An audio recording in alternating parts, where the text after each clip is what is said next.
আমার কলিজার টুকরা ময়মনসিংহের ভাইয়েরা, এই চিন্তাটা নামাজে যখন দাঁড়াই, এই চিন্তাটা মাথায় রাখা যাবে? যাবে? যখন দাঁড়াবো ভাববো হতে পারে this could be my last and final সালাত, হতে পারে এটাই আমার জীবনের শেষ নামাজ, ঠিক কিনা বলেন? তাইলে অন্তরে খুশু আসবে।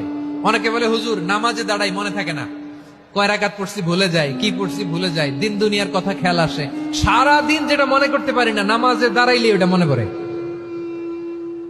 এরকম আছে না নাই? আমাদের ঢাকায় হয় এটা, আপনাদের ময়মনসিংহে এটা হয় না? না আপনাদেরও হয়? নামাজের মধ্যে সব কথা মনে পড়ে।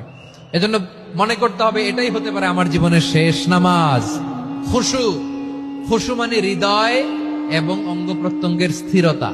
এক সাহাবী নামাজ পড়ছেন আবার দাড়ি নাড়তেছেন, নামাজ পড়তেছেন এরকম চুলকাচ্ছেন। এই দৃশ্য দেখে বিশ্বনবী বললেন, ইন খাশাআত কলবুহু লা খাশাআত জাওয়ারিহুহু।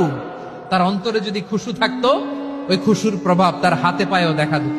এই সাহাবীর অন্তরে খুশু নাই, ফলে তার হাত নড়ে, পা নড়ে, দাড়ি সোজা করে, টুপি সোজা করে। এরকম মুসল্লি আমাদের মসজিদ গুলার ভেতরেও আছে না নাই? নামাজ পড়ে, দাড়ি নাড়ে, জামা ঠিক করে না, নামাজে যখন দাঁড়াবো খুশু খুদুর সাথে দাঁড়াবো। কারণ আল খাশিঈনা ওয়াল খাশিআত, বিনীত বিনীত বান্দিদেরকে আল্লাহ পছন্দ করে। আবার আল্লাহ বললেন, আমার বান্দিদের মধ্যে ওলামারা আমারে বেশি